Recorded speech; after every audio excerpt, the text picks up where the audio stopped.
Hola, buenas tardes. Soy la doctora Cecilia González Albertalli y voy a darles el trabajo práctico del glaucoma. Vamos a comenzar con la definición. Decimos que el glaucoma es una neuropatía óptica multifactorial, evolutiva y crónica. Es una entidad caracterizada por un aumento de la presión intraocular que genera secundariamente una neuropatía óptica que se conoce como neuropatía óptica glaucomatosa.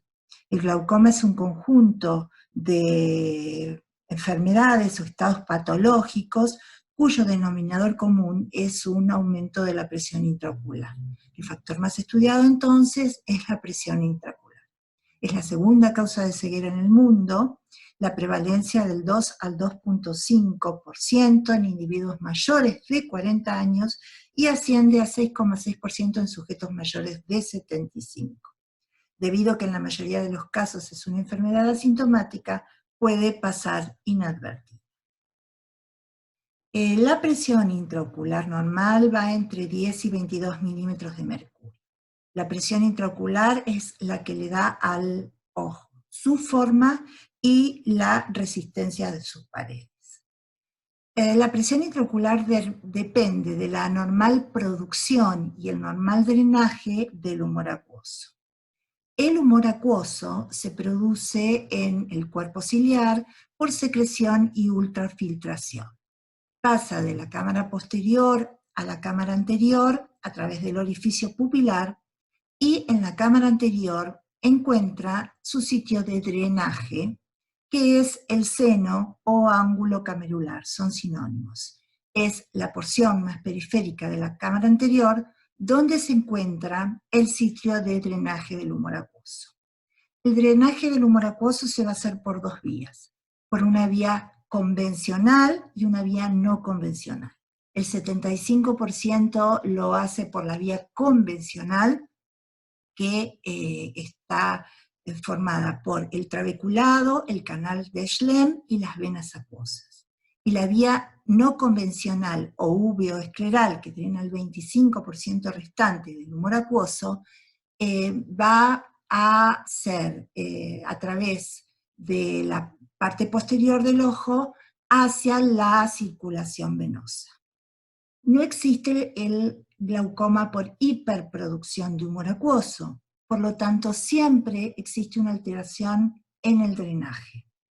Y de acuerdo al sitio de la alteración del drenaje, donde esté la alteración al drenaje, es útil la clasificación en glaucomas pretrabeculares, trabeculares y posttrabeculares. Ya lo vamos a ver más adelante. Casi todos los glaucomas son pretrabeculares, con excepción del glaucoma primario de ángulo abierto o glaucoma crónico simple, que es trabecular, y del glaucoma cortisónico, que también es trabecular. Los glaucomas posttrabeculares son muy raros. ¿Cómo medimos la presión intraocular? Bueno, la medida de la presión intraocular se denomina tonometría. La tonometría de aplanación lo hacemos con el tonómetro planático de Goldman. El paciente tiene que tener instilado en su ojo una gota de anestesia y una gota de fluoresceína sódica al 0,25% que se llama solución de Gram.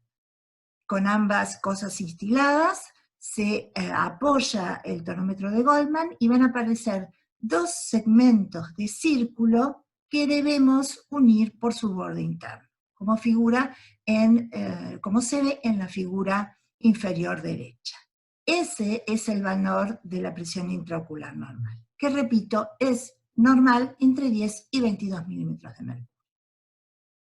La tonometría digital se hace con ambos dedos índices de las manos, provocando una pequeña basculación, y tiene la función de palpar la consistencia pétrea que aparece en un ojo que tiene una presión intraocular muy elevada. Sirve para que los clínicos en una guardia puedan determinar si en un ojo con congestión mixta hay una severa alza de la presión intraocular. Bueno, pasamos al seno camerular, que es el seno o ángulo camerular, que son sinónimos, es la porción más periférica de la cámara anterior, donde se halla el aparato de drenaje del humor acuoso. El seno camerular puede ser, tiene 4 grados en su clasificación. En el grado 4, el seno camerular está abierto y se llama abierto de entrada amplia. Se observan todas las estructuras que conforman el aparato de filtración. El grado 3 es un ángulo abierto de entrada estrecha. El grado 2 es un ángulo estrecho. El grado 1 es un ángulo muy estrecho y el grado 0 es un ángulo cerrado, situación que solo existe en la crisis de glaucoma congestivo agudo. La observación del seno camerular requiere de un estudio que se llama gonioscopía. La gonioscopía es el estudio con una lente especial que se llama goniolente del ángulo o seno camerular. Cuando estudiamos el ángulo o seno camerular, tenemos que evaluar 2 cosas. La abertura o apertura, que como dije se divide en 4 grados, y también la presencia o ausencia de estructuras anormales, como membranas, sangre, pigmento, etc. La goniolente proporciona una imagen especular del ángulo opuesto y debe ser rotada en 360 grados para poder estudiar todo el ángulo. Aquí tenemos las imágenes de los goniolentes. Para hacer la gonioscopía, el paciente está previamente anestesiado, se coloca un gel y se observa entonces el seno o ángulo camerular, se observan las estructuras de drenaje, trabeculado, canal de Schlemm, banda del cuerpo ciliar, procesos iridianos. Cuando el ángulo está bien abierto, se observan todas las estructuras. Cuando el ángulo está cerrado, no se pueden observar las estructuras.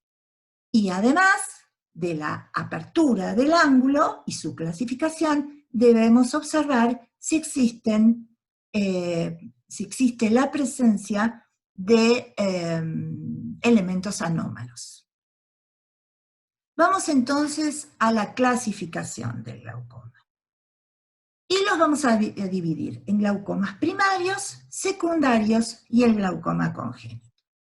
El glaucoma primario es aquel en el que el glaucoma es toda la enfermedad en sí, ¿sí? No existe otra patología que lo esté determinando. Y vamos a estudiar 2 entidades bien distintas que son el glaucoma primario de ángulo abierto o glaucoma crónico simple y el glaucoma primario de ángulo cerrado o glaucoma congestivo agudo. Los glaucomas secundarios son aquellas entidades con suba de la presión intraocular y daño neuropático posterior, pero en la que existe otra alteración que los está generando.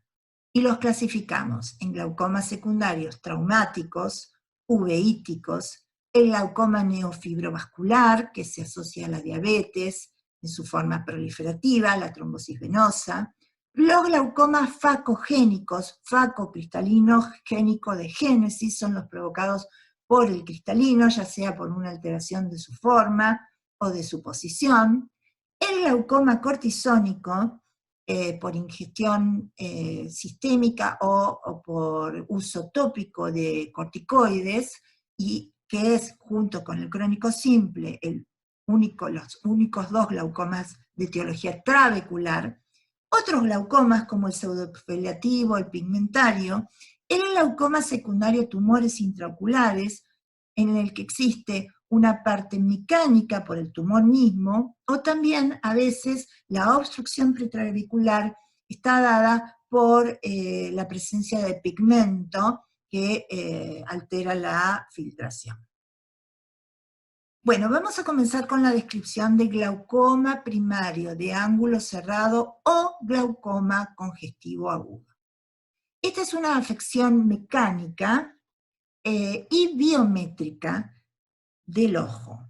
Es decir, existe un paciente con un ojo biométricamente predispuesto a sufrir esta enfermedad. ¿Cómo es ese ojo? Tiene un diafragma irido-cristaliniano de posición anterior, tiene un cristalino grande, es un ojo pequeño, con un diámetro corneal pequeño, con cámara anterior plana, y a esta situación biométrica que predispone a que se sufra el glaucoma, aparece un factor desencadenante que va a ser el que aumente brusca y gravemente la presión intraocular. Entonces, ¿cómo es el mecanismo por el cual se produce el glaucoma agudo o glaucoma de ángulo cerrado? Lo primero que va a ocurrir es un bloqueo pupilar.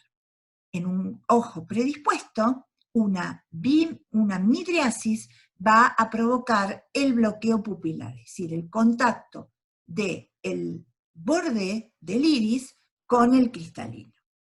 Y al bloqueo pupilar le va a seguir el bloqueo trabecular. Al decir bloqueo trabecular, estamos diciendo que el seno se cierra y se deja de poder filtrar por ambas vías, convencional y no convencional, el humor acuoso, que queda retenido en la cámara posterior y se ve impedido de tener su normal drenaje. Las características biométricas de ese ojo son cámara estrecha, ojo corto con largo axil menor a 22,5, cristalino de espesor aumentano, seno camerular estrecho, que cuando ocurre la crisis se convierte en un seno cero o cerrado, contacto irido-corneal. Los factores desencadenantes son una midriasis leve por la oscuridad, por drogas, por estrés, por ejemplo, por el consumo de alcohol y otras situaciones lo dan. Cuadro clínico florido. Síntomas: dolor, es intenso, 4 cruces, la agudeza visual muy disminuidas. A veces el dolor tan intenso produce náuseas, vómitos, otra vez produce síncope. Los signos: la congestión es mixta. El edema corneal, porque el endotelio corneal no puede manejar bien el agua y la córnea se edematiza. Vemos que la cámara anterior está aplanada. La profundidad normal de la cámara anterior es de 2,8 milímetros y baja por debajo de 2 milímetros. La cámara anterior está baja y si hiciéramos la gonioscopía, vemos que no se puede observar ninguna de las estructuras de drenaje porque el seno o ángulo camerular está cerrado, tiene un seno cero. La midriasis se debe a la isquemia del esfínter, es una midriasis vertical, paralítica. El tono elevar está muy elevado, entre 50 a 80 milímetros de mercurio. Existe un inner ligero. El ojo, como dijimos, a la palpación está pétreo. Bueno, tratamiento. El tratamiento siempre inicialmente es médico y debe seguir el orden que vamos a describir, porque de lo contrario no resultaría efectivo. Lo primero que hay que hacer es utilizar diuréticos osmóticos. Se puede utilizar el manitol al 15% o el glicerol. El manitol al 15% se utiliza en forma endovenosa y no puede ser utilizado en pacientes cardiópatas porque produce sobrecarga volumétrica. En cuanto al glicerol, se hace oral, se elige uno u otro. Lo que hacen los agentes hiperosmóticos es sacar agua del ojo, deshidratar bruscamente el humor vítreo, lo que va a hacer que el diafragma iridocristaliniano retroceda rápidamente. El manitol se coloca en goteo rápido, 50 gotas por minuto, a pasar en 30 minutos. Como dijimos, la contraindicación es la sobrecarga volumétrica. Y el glicerol, que se da oral, es una gota por kilo de peso diluido en agua, una gota por kilo de peso con igual cantidad de agua y con alguna limón o algo porque es muy feo. Se tiene que tomar sin pausa y la contraindicación son dos. Una es el diabético, porque se convierte en glucosa. Y la segunda es el paciente que tiene tanto dolor que viene vomitando, porque no va a ser efectivo. De inmediato que hicimos los agentes hiperosmóticos, vamos a hacer los inhibidores de la anhidrasa carbónicos orales, que son la acetosolamida. Se hace una dosis de carga de 500 miligramos para después seguir con una dosis de 250 miligramos cada 6 horas. ¿Qué hace? Reduce la formación de humor acuoso actuando sobre el epitelio del cuerpo ciliar. Una vez que la presión bajó a menos de 40 milímetros de mercurio, se puede hacer el tratamiento tópico que consiste en instilar pilocarpina, que es un agonista colinérgico que, además de producir miosis, lo que produce es un fuerte espasmo del músculo ciliar y esto retrocede el diafragma iridocristaliniano hacia atrás, prolongando así el retroceso que generaron los diuréticos osmóticos inicialmente. La pilocarpina se aplica primero al 1%, luego se sube al 2%, existe al 2,5%, y eso se deja hasta que se haga el tratamiento definitivo, que va a ser el tratamiento láser o quirúrgico. El tratamiento con láser consiste en hacer una iridotomía, que comunique cámara anterior con cámara posterior, así se llama cuando se hace con láser. Se puede hacer con jack láser o con láser argón. Y el tratamiento definitivo del ojo afectado va a ser la trabeculectomía, uno de cuyos pasos es la iridectomía quirúrgica. Pero muy importante a tener en cuenta es que el ojo contralateral tiene el mismo aspecto biométrico, las mismas características biométricas. Por lo tanto, va a ocurrir lo mismo en el ojo contralateral si no es tratado. Es decir, es importantísimo tratar el ojo contralateral haciendo una iridotomía láser profiláctica. Las complicaciones del glaucoma agudo son, sobre el nervio óptico, la atrofia óptica, porque se produce la presión crítica de cierre isquémica, que se produce entre las 8 y 10 horas de comenzada la súbita y brusca y severa hipertensión ocular. En el cristalino se produce una catarata que se llama catarata de Bock o Glaucomflecken, también aproximadamente a las 8 horas de iniciada la hipertensión. Hemos terminado con glaucoma congestivo agudo, espero que lo hayan entendido, y seguimos con glaucoma de ángulo abierto o glaucoma crónico simple. Bien, en el glaucoma crónico simple, a diferencia del anterior, es una enfermedad muy insidiosa, totalmente asintomática, 10 a 1 más frecuente que el glaucoma congestivo agudo, más frecuente en la raza negra, en el paciente miope. Y para entender lo que daña, volvemos a la definición inicial y decimos que la hipertensión ocular genera una neuropatía, es decir, un daño del nervio óptico. Por eso, lo que debemos analizar ante la sospecha de un glaucoma crónico simple o glaucoma de ángulo abierto es la papila o la cabeza del nervio óptico.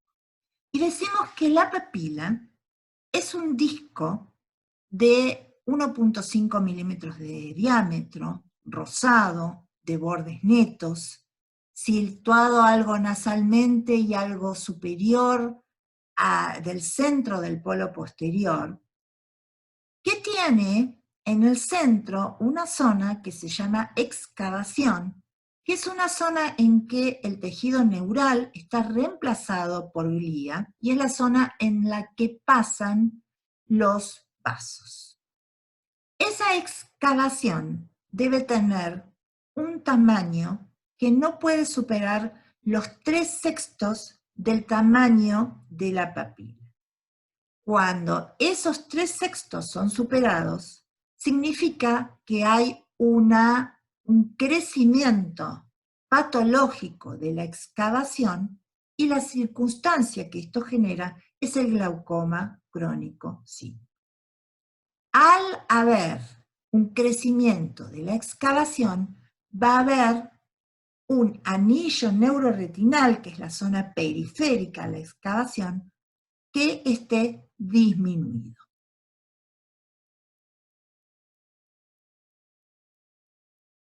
Y entonces, aquí estamos viendo 3 tipos distintos de nervio óptico o de papila.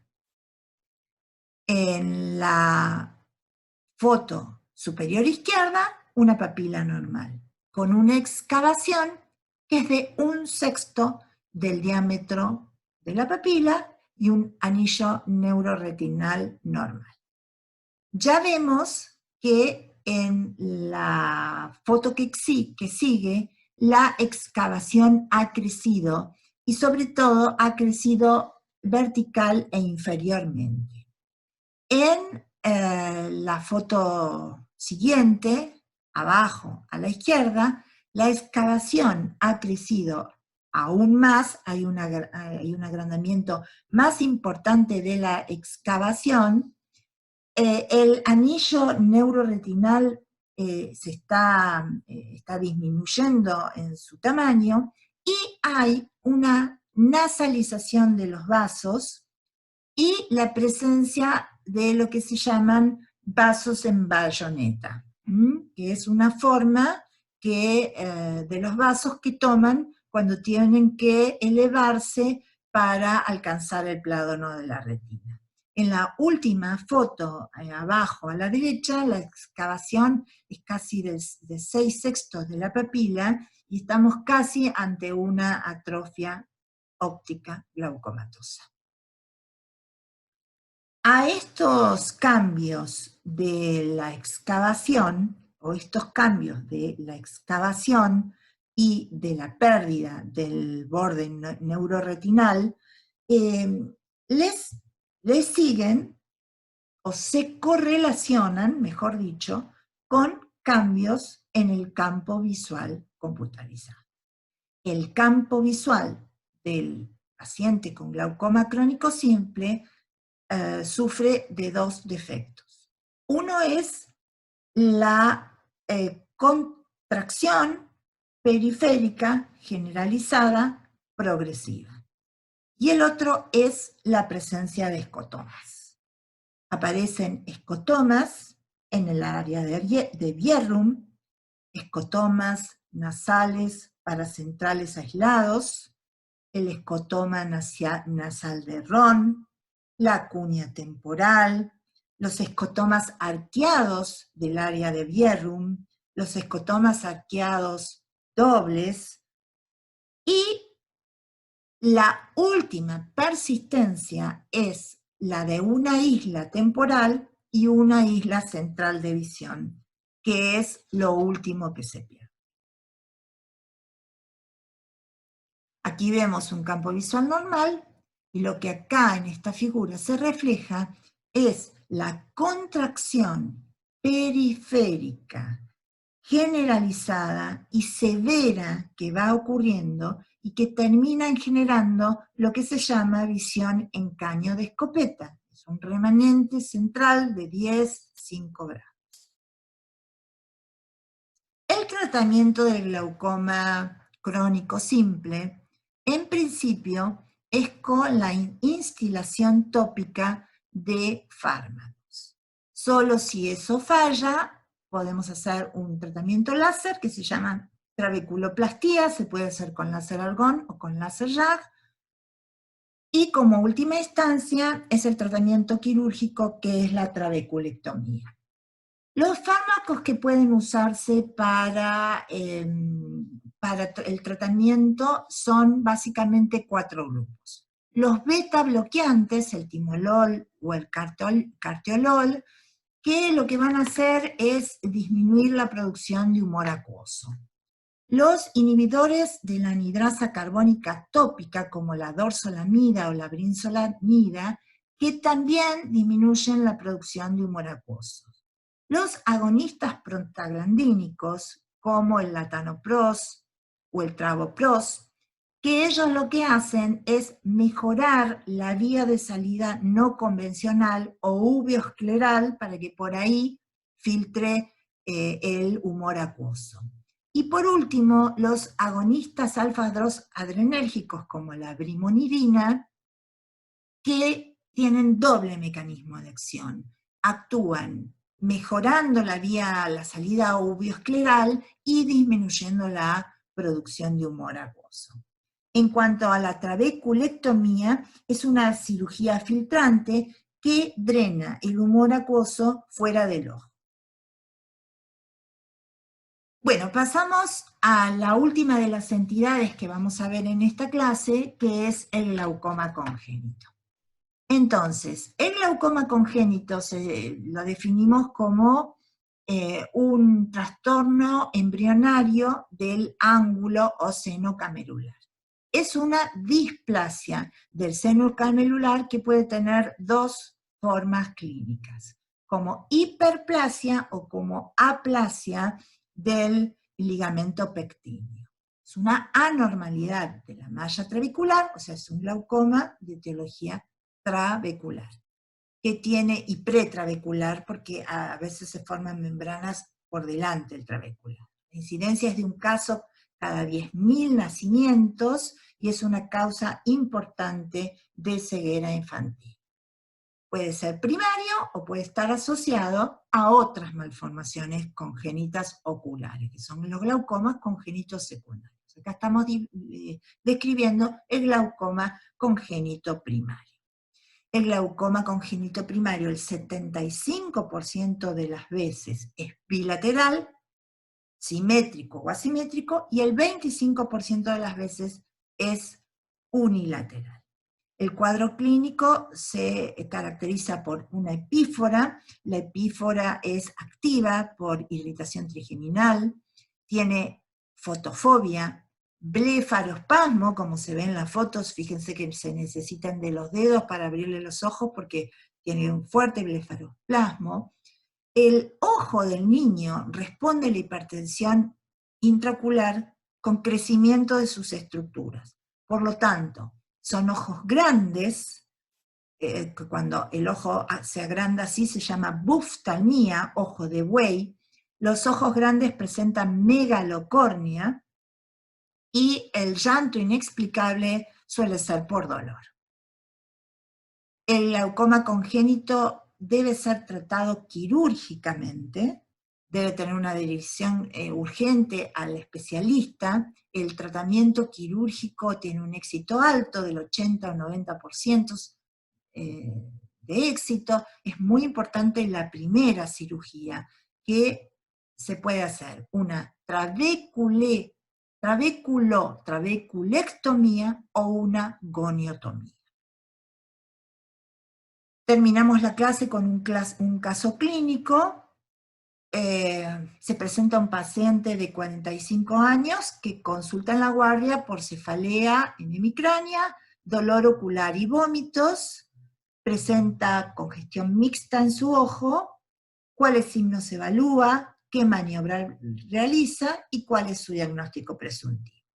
En este caso, el caso clínico nos hace pensar, por la congestión mixta, el severo dolor ocular y la asociación con vómitos, en que ese paciente tiene un glaucoma congestivo agudo porque tenía una biometría que lo predispuso a que se provoque un bloqueo pupilar y luego un bloqueo angular.